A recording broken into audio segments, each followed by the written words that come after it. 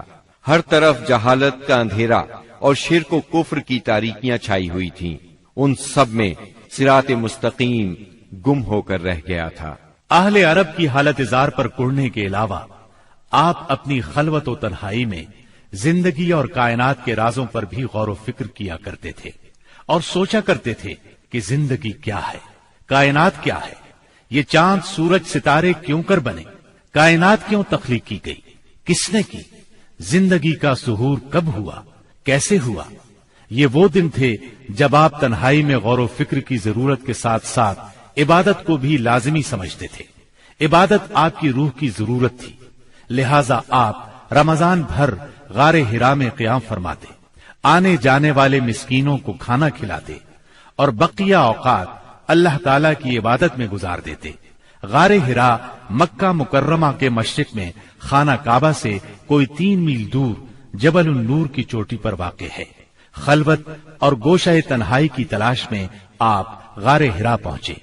یہ چونکہ کعبہ کے سامنے تھا اور وہاں کامل تنہائی اور یکسوئی تھی، اسی لیے آپ کو بہت پسند آیا۔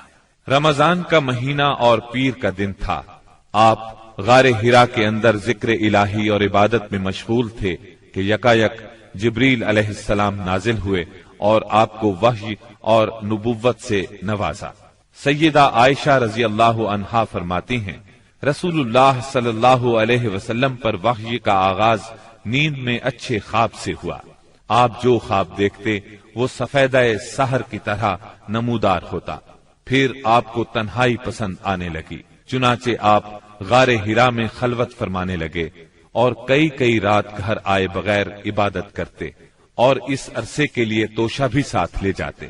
پھر سیدہ خدیجہ رضی اللہ عنہا کے پاس تشریف لاتے اور اتنی مدت کے لیے پھر توشہ لے جاتے، یہاں تک کہ آپ غار حرا میں تھے کہ آپ کے پاس حق آ گیا، یعنی فرشتہ آپ کے پاس آیا اور کہا اقرا، یعنی پڑھیے۔ آپ نے فرمایا میں پڑھنا نہیں جانتا۔ رسول اللہ صلی اللہ علیہ وسلم فرماتے ہیں کہ اس پر اس نے مجھے پکڑ لیا اور اس زور سے دبوچا کہ مجھے چور کر ڈالا، اور پھر مجھے چھوڑ کر کہا اقرا، یعنی پڑھیے۔ میں نے پھر کہا میں پڑھنا نہیں جانتا۔ اس نے پھر مجھے پکڑ کر دبوچا اور چور کر ڈالا، پھر چھوڑ کر کہا اقرا، پڑھیے۔ میں نے پھر کہا میں پڑھا ہوا نہیں ہوں۔ اب اس نے تیسری بار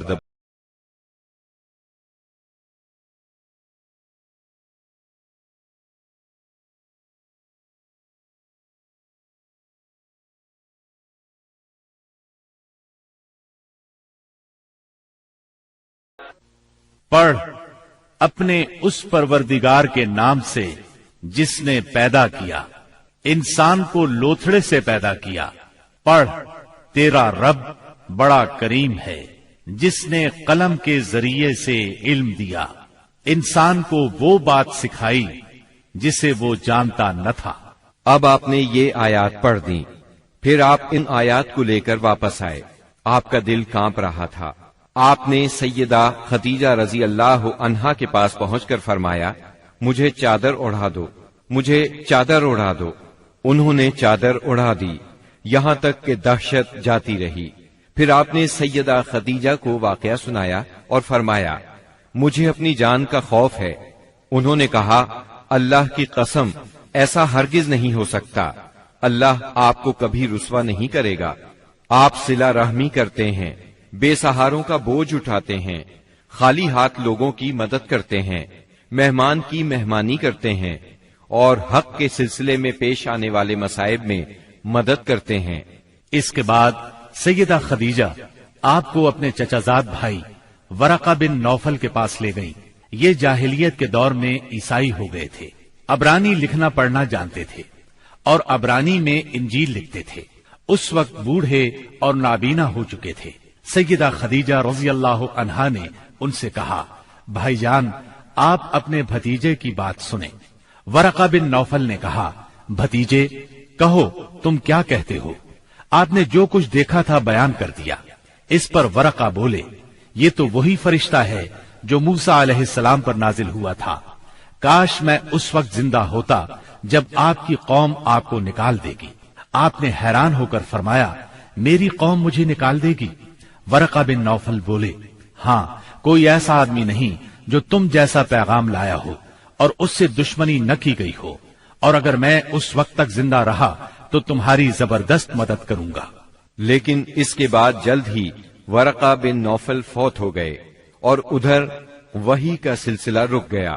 وحی کی بندش سے آپ کو سخت رنج و ملال ہوا، لیکن مصلحت الہی اسی میں تھی، کیونکہ اس طرح خوف جاتا رہا، معاملے کی نوعیت سمجھنے کا موقع ملا اور دوبارہ وحی کی مشقت برداشت کرنے پر طبیعت صرف آمادہ ہی نہیں ہوئی بلکہ ایک گونا شوق اور طلب بھی پیدا ہوئی، اور آپ دوبارہ وحی کا انتظار کرنے لگے۔ ادھر آپ گوشہ نشینی کی بقیہ مدت پوری کرنے کے لیے ورقہ کے پاس سے پلٹ کر دوبارہ غار حرا میں تشریف لا چکے تھے۔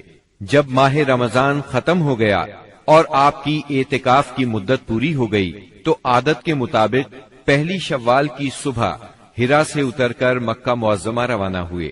نبی کریم صلی اللہ علیہ وسلم ارشاد فرماتے ہیں میں پہاڑ سے اتر کر میدان میں پہنچا تو مجھے پکارا گیا، میں نے دائیں دیکھا کچھ دکھائی نہ دیا، بائیں دیکھا تو بھی کچھ دکھائی نہ دیا، سامنے دیکھا تو بھی کچھ دکھائی نہ دیا، پھر پیچھے دیکھا تو وہاں بھی کچھ نظر نہ آیا۔ اس کے بعد میں نے سر اوپر اٹھایا تو کیا دیکھتا ہوں کہ جو فرشتہ حرا میں میرے پاس آیا تھا وہی آسمان و زمین کے درمیان موجود ہے۔ یہ دیکھ کر میرا پورا وجود اس کے روب سے بھر گیا، یہاں تک کہ میں زمین کی طرف جھک گیا۔ پھر میں خدیجہ کے پاس آیا اور کہا مجھے چادر اڑا دو، مجھے چادر اڑا دو، مجھے کمبل اڑا دو، ٹھنڈے پانی کے چھینٹے مارو۔ انہوں نے کمبل اڑا دیا، ٹھنڈے پانی کے چھینٹے مارے، پھر یہ اے کمبل پوش اٹھ اور لوگوں کو ان کی بدعملی کے نتائج سے ڈرا، اپنے رب کی بڑائی بیان کر اور اپنے کپڑے پاک رکھ اور گندگی سے الگ تھلگ رہ۔ بعثت نبوی کے ابتدائی 3 برسوں میں آپ چپکے تبلیغ کرتے رہے۔ اس دوران میں سیدنا ارقم رضی اللہ عنہ کا گھر اسلامی تحریک کا مرکز بنا۔ یہ گھر کوہ صفا کے دامن میں واقع تھا۔ نمازیں گھروں کے اندر اور پہاڑوں کی گھاٹیوں میں پڑھی جاتی رہیں۔ اس تبلیغ کے ذریعے سے چراغ جلتا رہا۔ آپ نے سب سے پہلے ان لوگوں کو تبلیغ فرمائی جن کے آپ کے ساتھ تعلقات تھے۔ آپ کو اپنے ان قریبی ساتھیوں کی طرف سے مایوسی کا سامنا نہیں کرنا پڑا۔ عورتوں میں آپ کی زوجہ سیدہ خدیجہ رضی اللہ عنہا، غلاموں میں زید بن حارثہ رضی اللہ عنہ، مردوں میں سیدنا ابو بکر صدیق رضی اللہ عنہ اور لڑکوں میں سیدنا علی رضی اللہ عنہ نے سب سے پہلے اسلام قبول کیا۔ خفیہ دعوت و تبلیغ کا یہ سلسلہ قریباً 3 سال تک جاری رہا۔ اس عرصے میں جن حضرات نے اسلام قبول کیا ان کے نام یہ ہیں: بلال بن رباح، عثمان بن عفان، زبیر بن عوام، عبد الرحمن بن عوف، طلحہ بن عبید اللہ، سعد بن ابی وقاص، عمرو بن انبسہ، خالد بن سعد بن عاص، عمار بن یاسر، خباب بن ارت، ابو عبیدہ بن جراح، سعید بن زید، جعفر بن ابی طالب، عبداللہ بن مسعود، ابو سلمہ، عثمان بن مظعون، سہیب رومی اور ارقم رضی اللہ عنہم، مجموعی طور پر قریباً 40 افراد نے اسلام قبول کیا۔ ان حضرات کو السابقون الاولون کہا گیا۔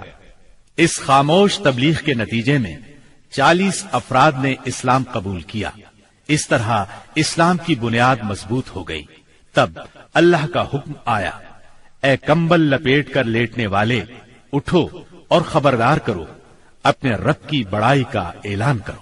یہ سورہ مدثر کی پہلی 2 آیات کا ترجمہ ہے۔ ان میں نبی صلی اللہ علیہ وسلم کو اس عظیم اور جلیل کام کے لیے اٹھنے اور نیند کی چادر پوشی اور بستر کی گرمی سے نکل کر جہاد، کوشش اور مشقت کے میدان میں آنے کے لیے کہا گیا۔ یا ایھا المدثر قم فانذر، اے چادر پوش، اٹھ اور ڈرا۔ گویا کہا جا رہا ہے جسے اپنے لیے جینا ہے وہ تو راحت کی زندگی گزار سکتا ہے، لیکن آپ جو اس زبردست بوجھ کو اٹھا رہے ہیں تو آپ کو نیند سے کیا تعلق، آپ کو راحت سے کیا سروکار، آپ کو گرم بستر سے کیا مطلب، پرسکون زندگی سے کیا نسبت، راحت بخش ساز و سامان سے کیا واسطہ۔ آپ اٹھ جائیے اس عظیم کام کے لیے جو آپ کا منتظر ہے، اس بھاری بوجھ کے لیے جو آپ کے لیے تیار ہے۔ اٹھ جائیے جد و جہد اور مشقت کے لیے، تکان اور محنت کے لیے اٹھ جائیے کہ اب نیند اور راحت کا وقت گزر چکا، اب آج سے مسلسل بیداری ہے، طویل اور مشقت سے لبریز جہاد ہے۔ اٹھ جائیے اس کام کے لیے مستعد اور تیار ہو جائیے۔ یہ بڑا عظیم اور پرہیبت حکم ہے۔ اس نے نبی صلی اللہ علیہ وسلم کو پرسکون گھر، گرم آغوش اور نرم بستر سے کھینچ کر تند طوفانوں اور تیز جھکڑوں کے درمیان انتہائی گہرے سمندر میں لا کھڑا کیا، لوگوں کے ضمیر اور زندگی کے حقائق کی کشاکشی کے درمیان پہنچا دیا۔ پھر رسول اللہ صلی اللہ علیہ وسلم اٹھ گئے اور قریباً 20 سال تک اٹھے رہے۔ آپ نے اپنا چین، سکون اور آرام چھوڑ دیا۔ زندگی اپنے لیے نہ رہی، اہل و عیال کی نہ رہی۔ آپ اٹھے تو پھر اٹھے ہی رہے۔ کام اللہ کی طرف دعوت دینا تھا۔ آپ نے یہ کمر توڑ بار گراں اپنے کندھوں پر کسی دباؤ کے بغیر اٹھا لیا۔ یہ بوجھ تھا، اس روئے زمین پر امانت کبریٰ کا بوجھ، ساری انسانیت کا بوجھ، سارے عقیدے کا بوجھ، میدانوں میں جہاد اور دفاع کا بوجھ۔ آپ نے 20 سال سے زیادہ عرصے تک مسلسل اور ہمہ گیر مارکا آرائی میں زندگی بسر کی، اور اس پورے عرصے میں جب سے آپ نے وہ آسمانی ندا، اللہ کی آواز سنی اور یہ بھاری ذمہ داری پائی، آپ کو کوئی ایک حالت کسی دوسری حالت سے غافل نہ کر سکی۔ اللہ آپ کو ہماری طرف سے اور ساری انسانیت کی طرف سے بہترین اجر عطا فرمائے، آمین۔ پھر اللہ تعالی نے آپ کو حکم دیا، فاصدع بما تؤمر واعرض عن المشرکین۔ اے نبی، جس بات کا آپ کو حکم دیا گیا ہے اس کا صاف صاف اعلان کر دیجئے اور مشرکین سے رخ پھیر لیجئے۔ پھر مزید حکم ہوا،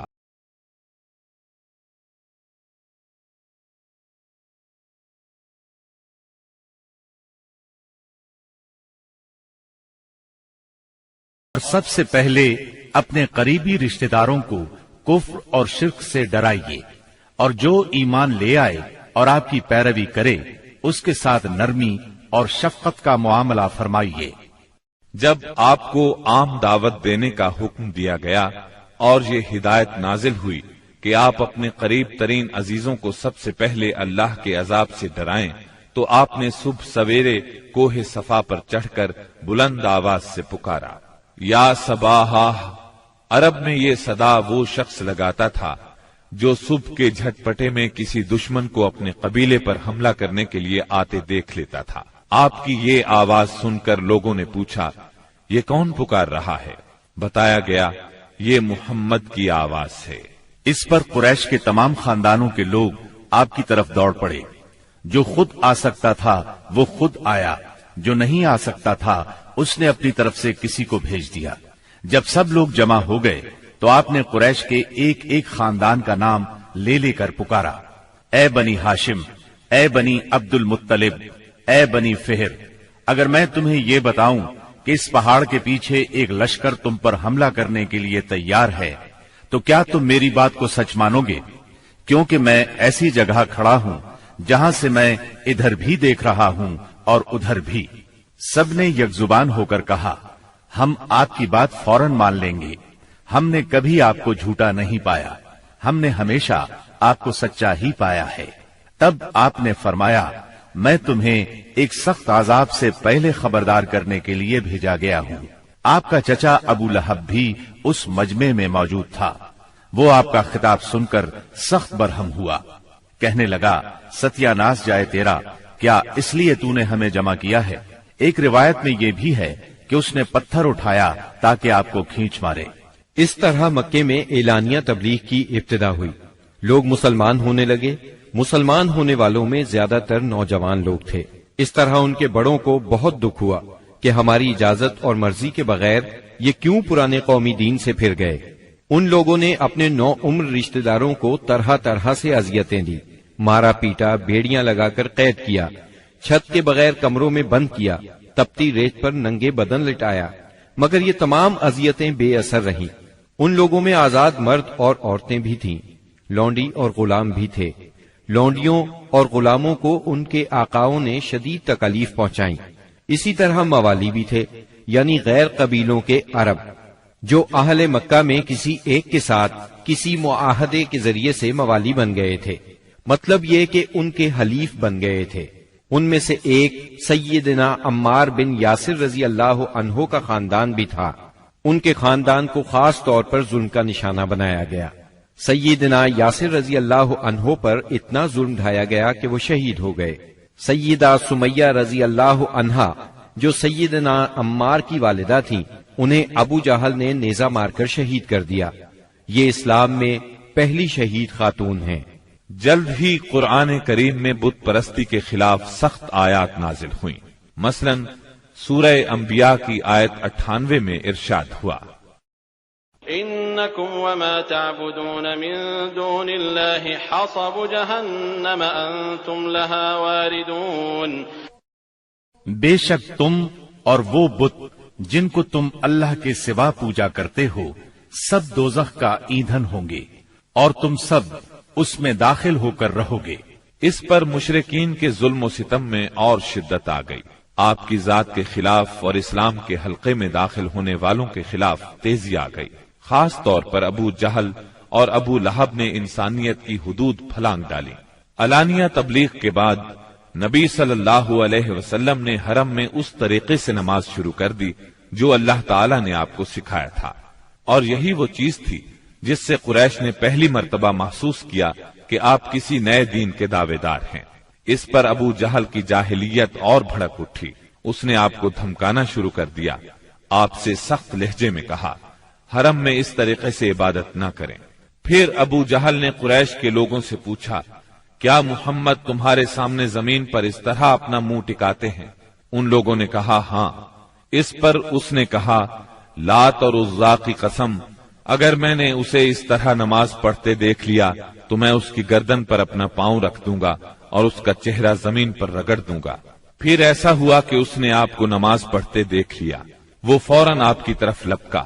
وہ اپنے اعلان کے مطابق آپ کی گردن مبارک پر اپنا ناپاک پاؤں رکھنا چاہتا تھا کہ اسی وقت لوگوں نے اسے گھبرا کر خوف زدہ انداز میں پیچھے ہٹتے دیکھا۔ وہ اپنے منہ کو کسی چیز سے بچانے کی کوشش کر رہا تھا۔